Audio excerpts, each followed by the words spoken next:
Don is fat and sad. You're gonna marry my son. You're gonna do it right now. Divorced couple. Secretly dating each other's exes. As you can tell, she's had some plastic surgery. Maybe closer to death than she realizes. Moving on from Willow Creek, and we're going to Oasis Springs. Refilling my water. Right next to my computer. That's probably not a good idea.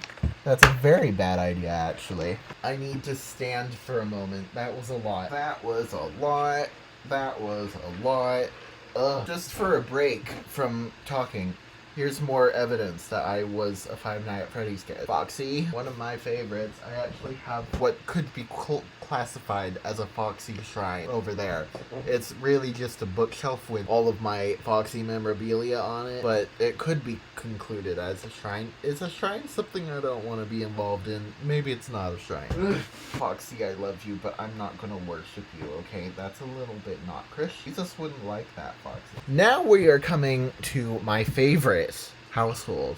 My absolute favorite household. Potentially the entire reason I'm making this video, because this is my favorite household I think I've ever had in The Sims. It's also the most complicated, so buckle up. We're going on a ride. There's two houses in Willow Springs. We have the Hastings household and we have the Landgraab household.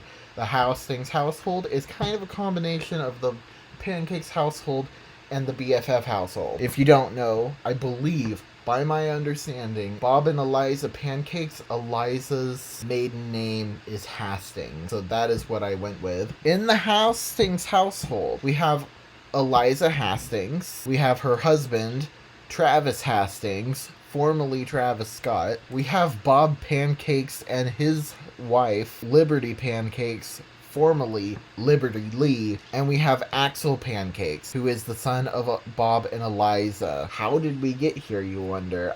Why are they all living in the same household? It's not that complicated. It's not that complicated. It's going to be fine. I can explain what's happening here. It's easy. Oh goodness, why, Eliza, don't freeze to death right before my eyes. You're literally inside. Do we have a fireplace? Warm yourself. Take a bubble bath and chill. Teleport yourself back to the beginning of the game. Fresh save file. The BFF household. The BFF household, there wasn't much of a love triangle between Travis, Liberty, and Summer, but there was a love triangle. It was kind of not ever fully acknowledged, but it kind of simmered in the background, the love triangle did, because Liberty and Summer both were kind of liking Travis, and Travis was kind of liking both of them, but it was never really fully acknowledged. It was never really said out loud. But what happened is Summer went off to work one day, and when she came back, Liberty and Travis were officially a couple. And so Summer moved out. And we will talk about Summer in just a minute here, because Summer is still in the rotation, and we will see where she has gone. She is not having a good time, I can tell you that. But Liberty and Travis are dating now, okay? Liberty and Travis are dating. On to Bob and Eliza. Bob and Eliza, they have a child. They have Axel, the very first baby born in this save file. You can tell because he has an A name. I love Axel. He's best friends with Daphne. They've been best friends since they were children. He's got the foodie trait, like his dad. Oh dear, look at them. Divorced couple. So Bob and Eliza now have this child, and Eliza, be having the keeping up with the Joneses attitude that she does, insists on getting a nanny. Back to Liberty and Travis, who are now living alone together. Liberty is trying real hard at her dream job of being an astronaut, her life's ambition, and she gets fired. She gets fired from her dream job, and she is devastated. Also, this is a headcanon I have about the BFF household. It's based on a lore video I watched one time. I don't know if it's true, but apparently Travis, as a very young person, being a tech nerd that he is, ended up getting a lot of money very fast, and so he is the one who bought the house for he and Liberty and Summer to live in. And so he has a lot of money and a big tech empire at a very young age. This is important information for you to know for the headcanon. He and Liberty has her pride, so she still needs a job, even though she's completely directionless now because her life's ambition didn't work out. So she takes the job as Axel's nanny. So she and Axel have a very close relationship because she has always been his nanny. Meanwhile, Bob and Eliza's relationship is getting stormy. Liberty here gets to watch it all. She watches the whole road to divorce happen. And once things finally blow up and Bob and Eliza end up having an explosive, very sudden divorce after years of slow begrudging slowly gets to them, and Bob leaves and he ends up with roommates with Bjorn, actually, during his divorce years. Two divorced men being roommates, and Travis was actually their roommate as well. Travis now living alone in that house, in the BFF house. Bob and Bjorn went to live with Travis for a little while as roommates because they couldn't afford the money. So Eliza is still living at home with Liberty and her son. Bob doesn't have too much to do with them, but Liberty tried to be a girl's girl and back up Eliza, but really, secretly in her mind, she kind of sided with Bob on all the arguments. So she kind of kept up a little bit of a friendship with her and Bob. She and Bob got along really well together. They were kind of BFFs themselves. And after the whole explosion, Travis and Liberty were thinking of getting engaged and getting married, but after witnessing firsthand how ugly Bob and Eliza's relationship ended, Liberty gave up on love. She got the unflirty trait. She broke up with Travis the day that he was going to propose to her, and she just gave up on love completely. She was like, being an astronaut's not in the books for me, being in love is not for the books for me, and she just committed to her being a mundane, sad life, and she gave up on everything. Travis was very upset about that. He still kind of is. She moved on, but Travis is still kind of upset about it, even still, now married to Eliza. So Bob and Eliza broke up, Travis and Liberty broke up, but Liberty still got along really well with Bob, and kind of secretly every now and then would meet up with him for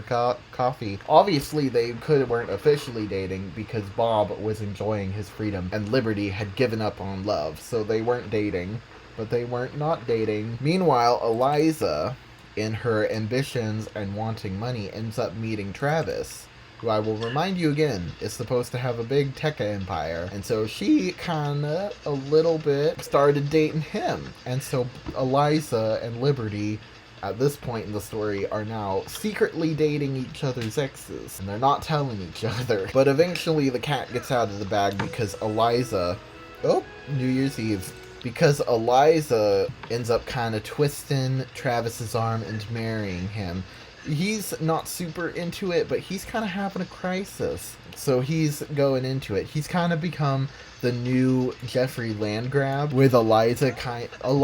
My headcanon is that Eliza loves Nancy Landgraab. Nancy Landgraab is her idol. Nancy Landgraab is everything Eliza's ever wanted to be.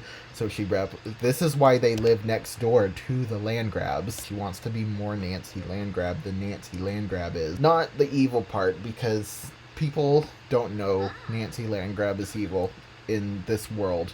She is evil.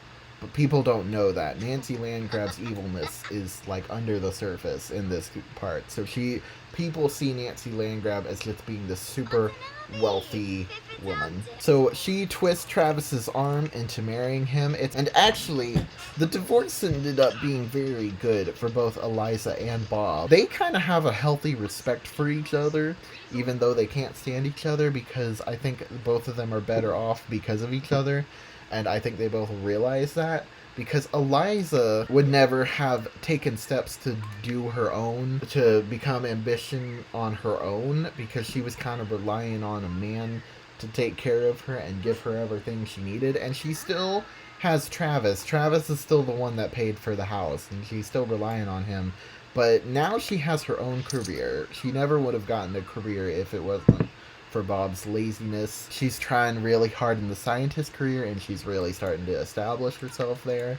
And Bob actually has kind of gotten his life together. He's not just lazy. He's mastered the cooking skill.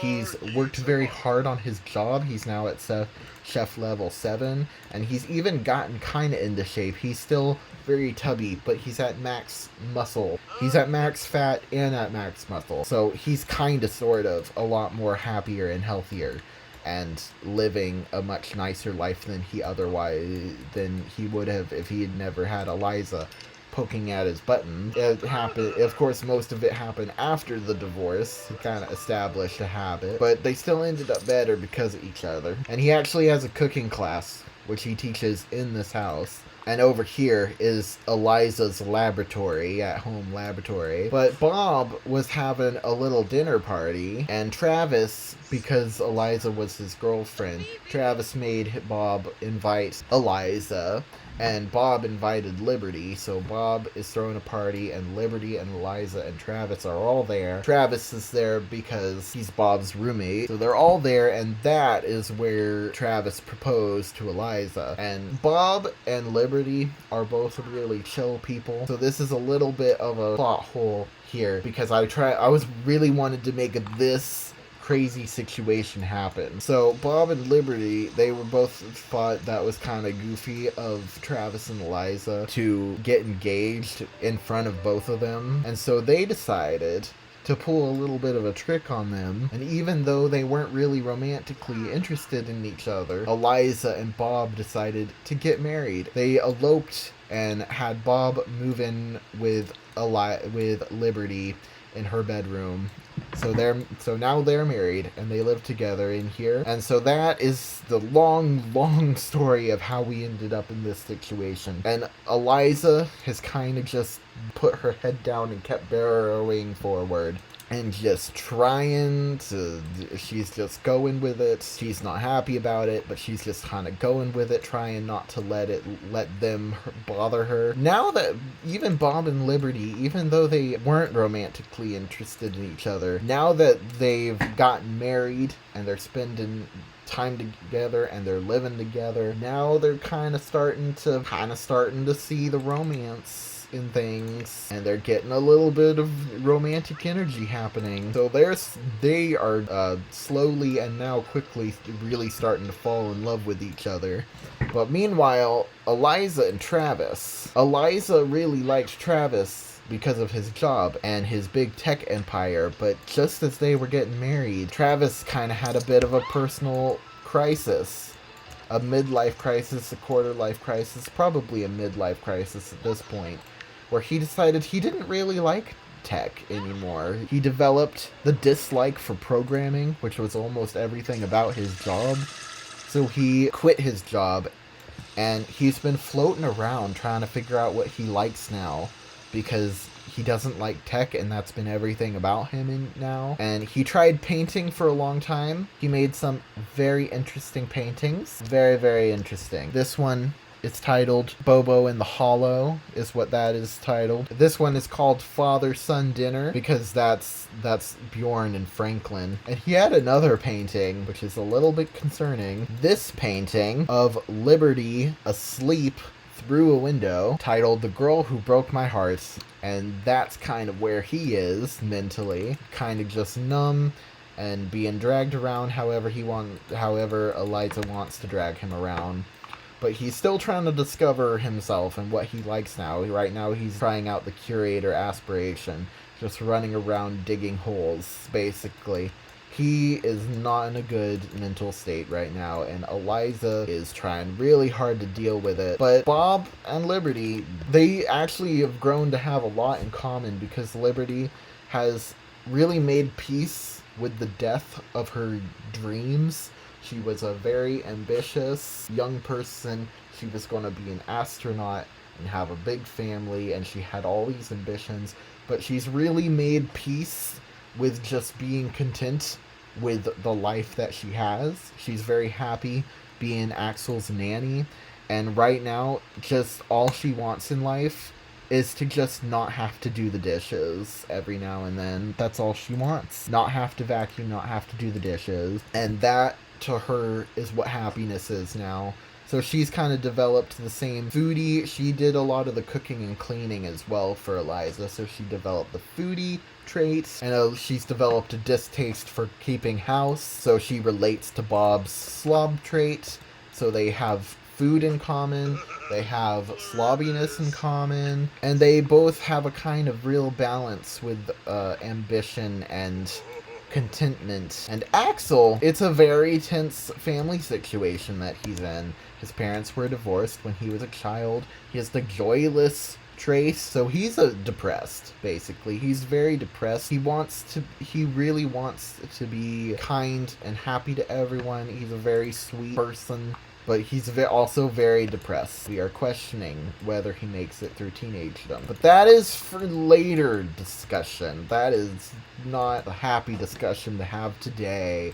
Let us move to the next house. On to the Landgraab household. The second biggest one, because it is a full 8 household. In this household, we have Nancy Landgraab. Nancy has lived a life. She has lived a life. We have Nancy's boyfriend, J. Huntington III. We have Nancy's oldest son, in her book, oldest, in her book it is, at least, Malcolm Landgraab, who's an adult. Her other son, Dacian Landgraab, who is Franklin Burgeson's twin brother. So this is the twin. This is where he is. And then Nancy and Jay have their own daughter, Ivory. And Malcolm is married to Summer Landgraab, formerly Summer Holiday.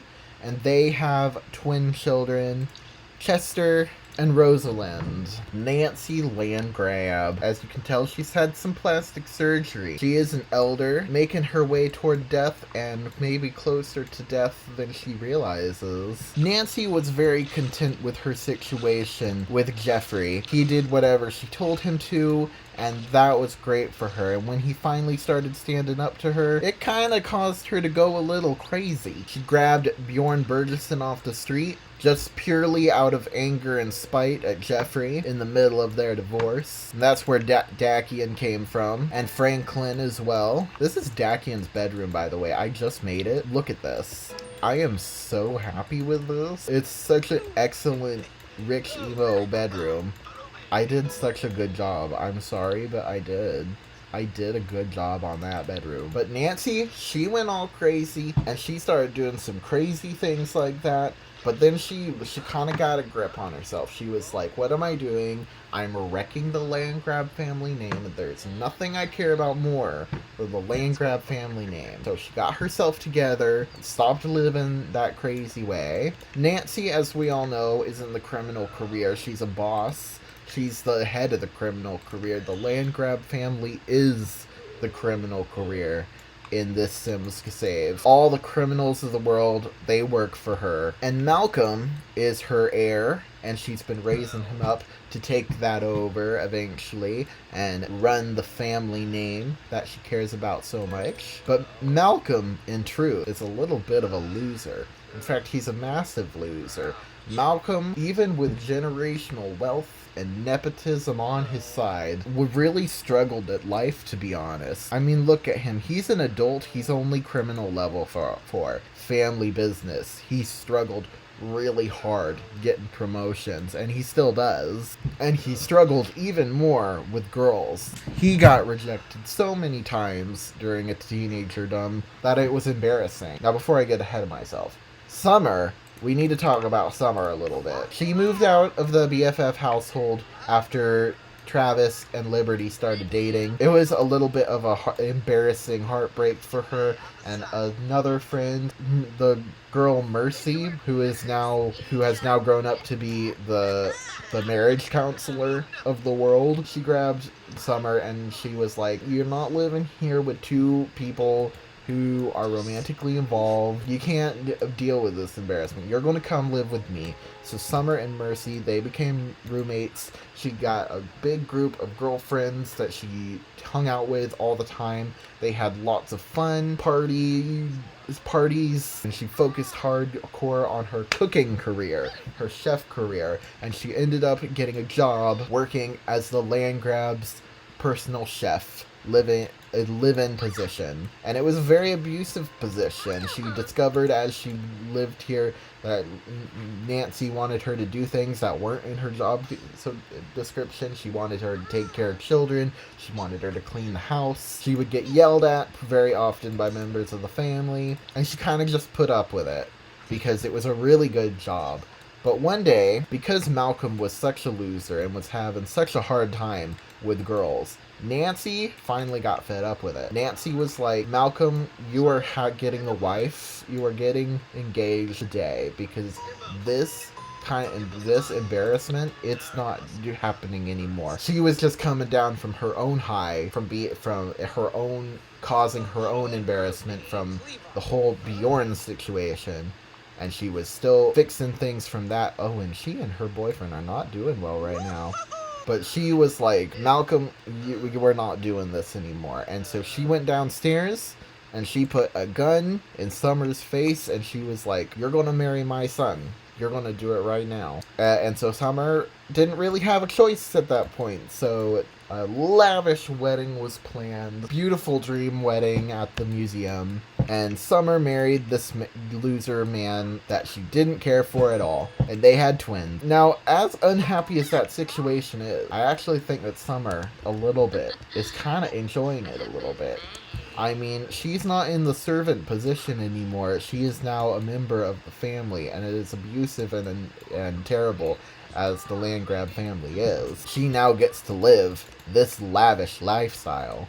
But it's also a little bit lonely. Summer has been thinking a lot about her old best friends and about Liberty and Travis and how they let this little romantic dispute get between them, and now they're all so distant from each other, and they live all right across the street. She also dated Bjorn a little bit during his divorce time, but that's over now. After losing Travis, she firmly believed Don Lothario was the one for her.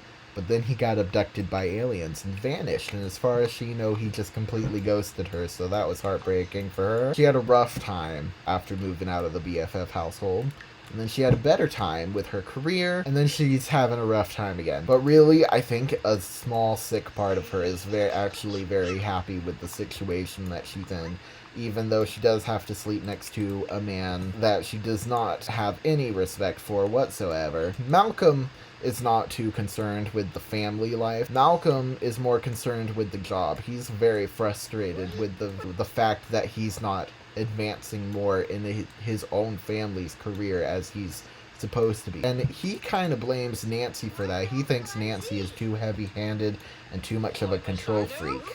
So he might, maybe, possibly, is planning her murder. And that might happen very soon. And Nancy will then be the first sim to die.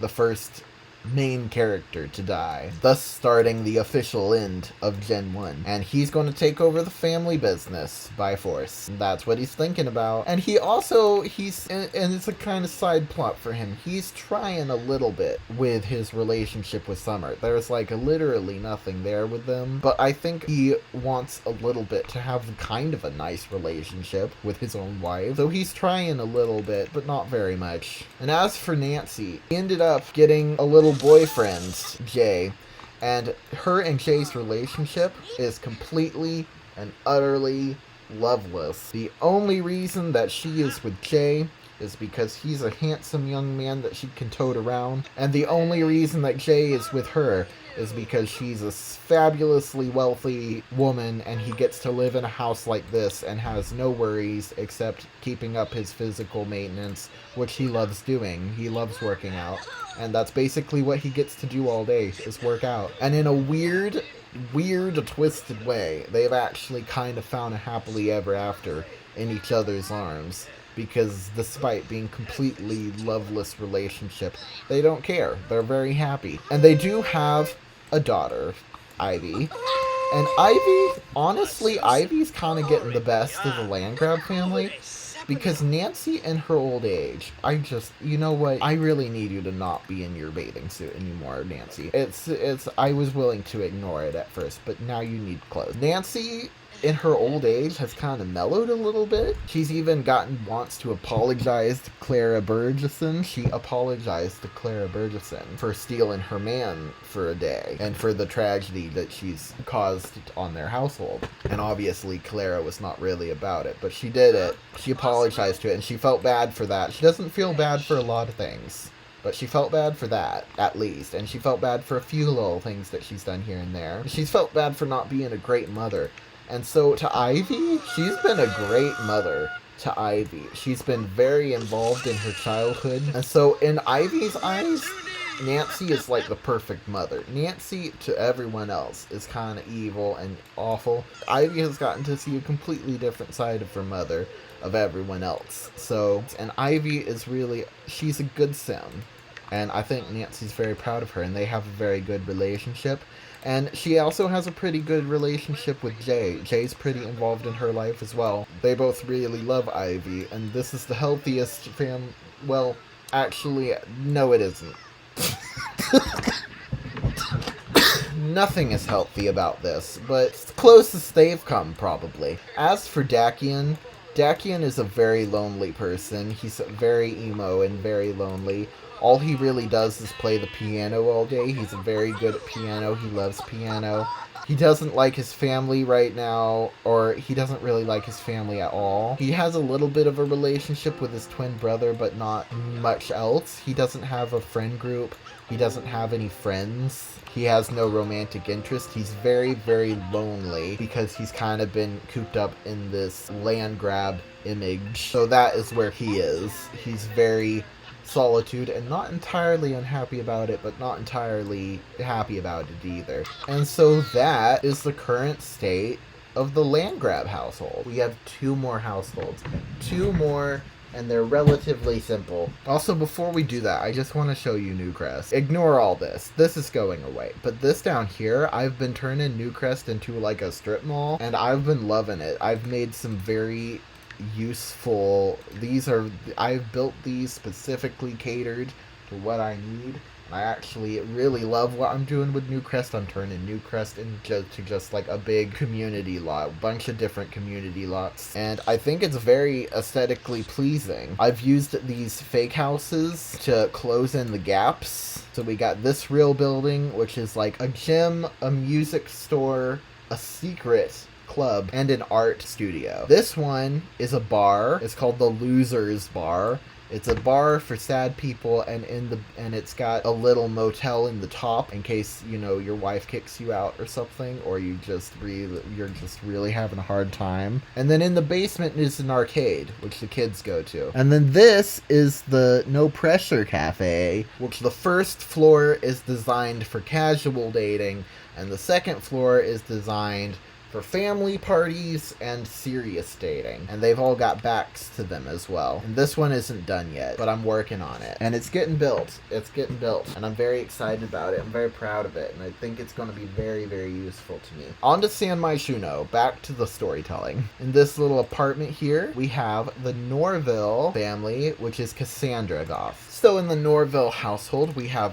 Cassandra Goth. Not anymore. Cassandra Norville. We have her husband, Marvin Norville, who's a randomized townie, so don't try to figure out where he's from. They have 2 children, Loretta Norville and Sylvester Norville, continuing on the family naming traditions of boys ending with and girls ending with A. You might be wondering, what is Cassandra Goth doing in a tiny apartment in San Myshuno? Well, Cassandra in high school, she had a boyfriend in high school that her family really wanted her to be with, named Rakovic, and he was literally perfect for her. He was a randomly generated sim, but you would have thought someone had made him specifically for her.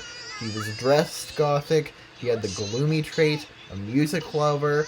They were perfect for each other. It seemed like literal soulmates. But Cassandra actually ended up meeting Marvin. And Marvin couldn't have been more different from her. He's high-spirited, he's sweet, he was athletic, he was big into basketball in high school, so he's big into athleticism and sports and all such things, and they seemed like polar opposites, but they really liked each other. He really loved Cassandra's dark moodiness, and she really admired his positivity, and they meshed together in a weird, good way. Her family was not too sold on him. Her dad in particular wasn't very keen on them being together, but Cassandra was. And so as soon as Cassandra was a young adult, she and Marvin, who you'll notice is also kind of impulsive, she and Marvin ran off and got married, and they got this apartment, and this is where they've been ever since. And she's been working on her music, trying to do music in the midst of her mothering, and Marvin is in the detective career, and he's trying really hard to work his way up on that. He has some disabilities that make it hard for him, though. He's a little bit deaf in one ear, so it's made it a little hard for him to do that. But he's trying really hard, and he's very passionate about being a cop. He wants so bad to be one, to be getting up in those ranks and support his family. And so Cassandra sort of disinherited herself from the family a little bit, which is why she's living in a much more impoverished situation than he otherwise would be. And it's not too big of a deal. Alexander, he comes over all the time. I think she still has a decent relationship with her dad. Oh, well, maybe not. But not a bad relationship. She still has a good relationship with her family, but she's kind of separated herself. She's kind of chosen not to be a part of the Goth legacy, if you will. She sort of ended up separated from herself from that in order to marry Marvin. But the thing is, she and Marvin are having a little bit of marital trouble. Because you see, Cassandra is still super... It's been years since Bella has disappeared, but Cassandra is not giving up. Cassandra is determined to find her mother. And Marvin being a detective, she tries really hard to pressure him into helping her with that.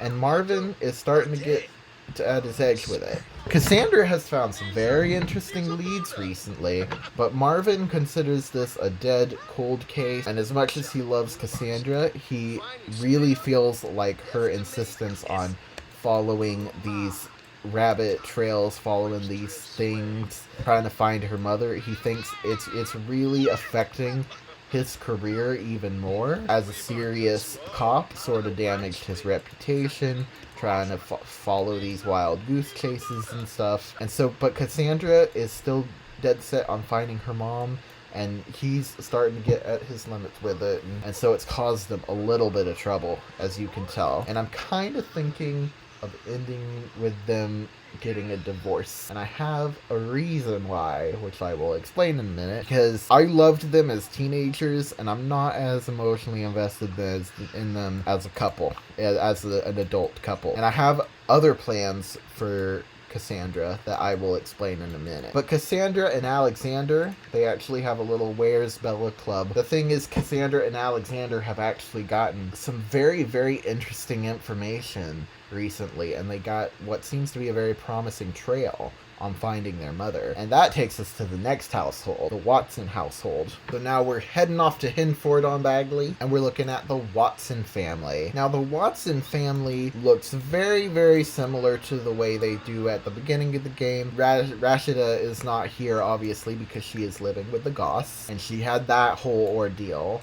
But other than that, it looks very much the same. Our chickens are dying. Oh, I forgot I named the chicken Bella. That's funny. Little reference. Rami is still here. She's still married to Thomas. They're running this place together. It was recently Christmas here. They still got their children, Imran and Maria. Imran. How do you say that? They haven't aged up yet. They're still children. But one thing is Don Lothario lives with them, with his little alien child, TBD 6 Lothario. And as you might notice, Don is fat and sad and very traumatized. He's a little bit happier these days. The Caliente sisters, they abducted him. Now, if you know a lot about Sims lore, you know the theory that Don Lothario got sent back in time by Nina and Dina Caliente in revenge for them cheating on him, and that is theoretically why he is so much older than he's supposed to be in The Sims 3 and 4. And that's the storyline that I went with. So at the beginning of the game, he was dating Katrina. He really liked Katrina. He was still cheating on Katrina, but he really liked Katrina. But then he realized Katrina's daughters were Nina and Dina, and he recognized them, and he knew they were trouble. They obviously, this version of Nina and Dina were not angry at him for cheating on him, because that never happened. But Nina and Dina were still aliens, and they were still trouble, and he knew that, but he still let himself get involved with the Caliente family. Still did that. And Nina and Dina, they may not have had a scheme to get Mortimer's money. They may not have had a scheme to get revenge on Dawn. Not this time around, anyway. But they're still aliens, and this time they were plotting to figure out male pregnancy in human males. And that required a male test subject and a couple of female test subjects that they could experiment on. And so once they had Don's trust, sorta, they invaded his bachelor pad, and they imprisoned him, and they converted his bachelor pad into a science lab, and they prodded and poked and tortured and experimented on Don for years, maybe like almost 10 years in some time. And in addition, they also brought in Bella, abducted Bella, and they abducted Holly so that they could have some female DNA to experiment with as well. And if you're wondering why he's so fat, most of their experiments was just them force feeding him cake, and then forcing him to run on a treadmill until he was skinny, and then forcing him to eat cake until he was fat, and then back and forth. So that is why he is fat, and Bella right now is also fat. They're all fat. That's not important, though. The thing is, he was tortured and poked and prodded by them for years and years, and so was Bella, and at the end of the day, they got what they wanted. They impregnated Don with this alien baby, and then they were done with the whole experiment. They're gone now. The Caliente sisters, they're off doing their own thing. Holly got saved by her husband, and after Holly was saved, they had to change locations, and they decided the best possible thing was to be as secluded as possible. And in my headcanon of Hinford on Bagley, is very secluded. It's at least a 2 hours drive from any of the other worlds. So it's within like a 3-hour driving distance, but not very close. The people who live in Hinford on Bagley, they don't have much of a relationship with anyone who doesn't live in Hinford on Bagley. So it's very secluded. And Princess Cordelia's cabin, the one that's super secluded, they got that cabin, and that became their new science place and their new prison for their experiment. And that is where they finished their experiment. Holly was saved, but they impregnated Don, and they just shoved him out of the cabin and just let him wander off in a daze.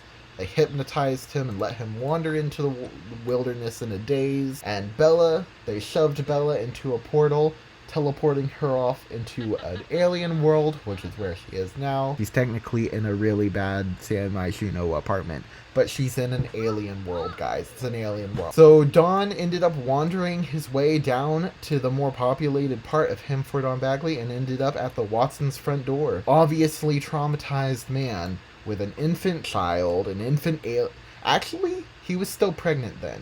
They impregnated him and then they sent him off. So the pregnant man ended up at the Watsons' front door, and they were like, well, I guess we have to take him in. And so he lives here in Rashida's old room with the child. And Thomas has agreed that he can live here until he gets his own feet implanted. And I think Don Lothario can plant some good roots here in Hinford on Bagley. Don Lothario, he's not much of a Lothario anymore. His flirtatious ways and his need for lots of different women ended up getting him 10 years of literal torture. So he is no longer the Don Lothario he used to be. He's actually unflirty now. He's still non-committal, but he is not the suave person he was before. And now his main goal in life right now is to just find his soulmate. He wants to find one woman to spend the rest of his life with, try to put the trauma behind him, raise his infant abomination of a child, which he loves. He loves this little abomination. It's a son. Okay, I forgot if it was a boy or a girl. It's a boy. And he just wants to spend the rest of his life with a wife and a child, and maybe put down some roots here in Hinford on Bagley, and maybe lose some of the weight. Oh, Santa Claus. Don't date people, Santa Claus. Santa Claus is not for dating. That's irrelevant. Anyway, so actually, Cassandra and Alexander Goth have been coming over quite often and asking a lot of questions, because Don spent almost 10 years being tortured alongside Bella. He talked to her a lot. He knows a lot about what was going on. Obviously, Bella has been sent through to another portal, and Nina and Dina have kind of sort of cleared their tracks and disappeared off into the Netherlands. The Netherlands? That's not how that phrase goes. They've disappeared. They're no longer to be contacted or found.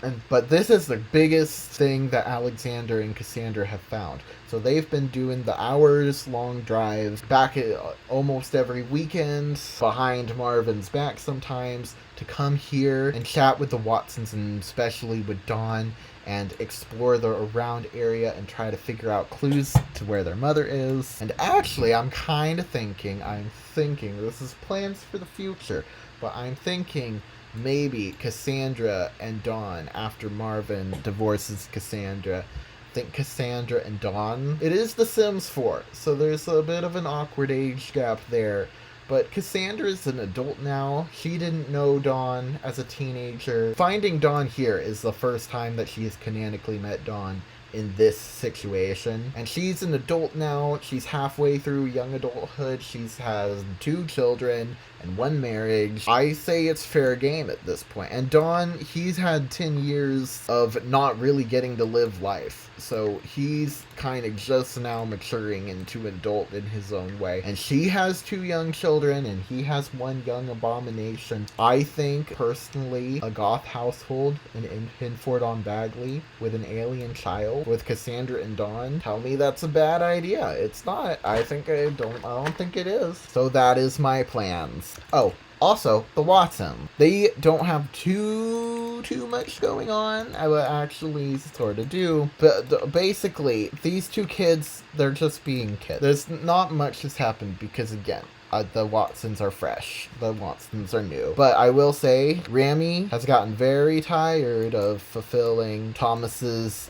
perfect farm life fantasies. He's gotten very tired of being the one to get up and cook breakfast while he neglects her for all the animal life around and for all the crops. And she, in a little bit of spitefulness, went off and got the style influencer career, and she in a very anti-farm life type of career. And so now she doesn't have time to make him breakfast, and she doesn't have time to help him milk the cows. And that's making him a little bit frustrated. And how frustrated? Maybe badly frustrated. To push things over the top, she's also got a little bit of a thing with Michael Bell happening here. And she's had to work hard to make that happen. That was not an accident. So that is what's going on with the Watson family.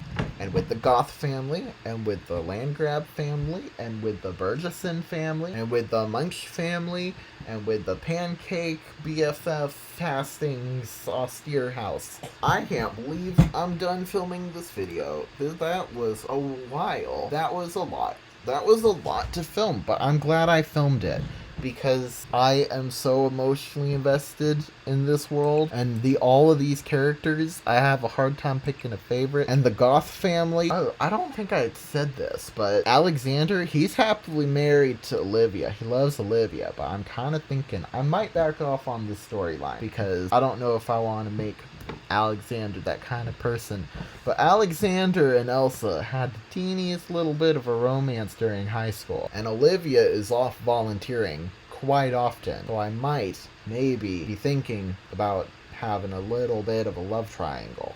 A little bit of a not great love triangle there. In fact, I wrote about it in their things. You know what? I already explained to you all their stories, but I want to show you. I do keep their actual bios up to date. This is my way of keeping track. Alexander has finally tied the knot with Olivia, and a long, beautiful marriage stands before them.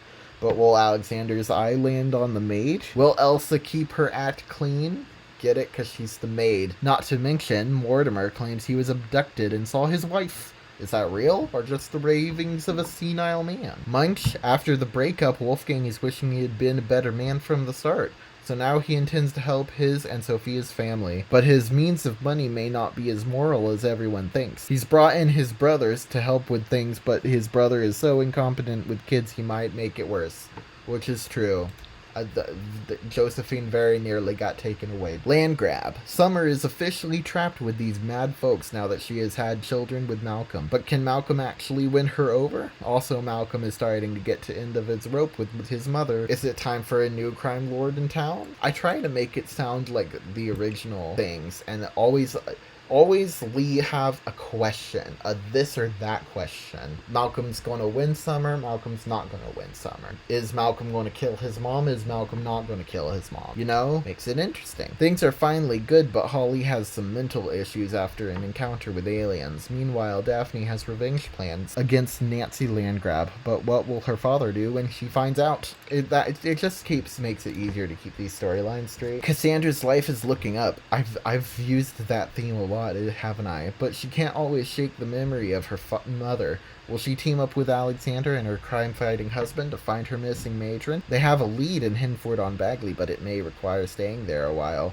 Will her husband help or find Cassandra's obsession a hindrance? What will be the last straw? Watson family. This family might have gotten in over their heads when they took in a man from the streets who turned out to be preggers with an alien baby. Will Thomas be shamed into being a good parent by this new father's love for his alien son? And is it too late anyway now that his wife is spending late nights with Michael Bell? And then if you're curious, the other households, I try to keep track of like original households that are descending by putting a little thing like that in there. So that's like original households that I put in, that I am invested in. And then there's a lot of celebrities: Shrek, Lizzo, Justin Bieber. Oh, there's Sophia. Sophia is off in the city right now. But that is the entire world. That is all I have for you today. That is the story. That is what we have. That is it. That is complete. That is all of it. You have seen it all. I am officially brain dead. I am tired. I need to stop filming. I need to use the restroom. This is my scorpion buddy. He says bye. Bye-bye. I have a middle grade fantasy novel that I published on Amazon. The link is in the description. If you want to check it out and see if it's something that you are interested in, then that would be a great boon to me. Thank you for watching. Jesus loves you. Goodbye.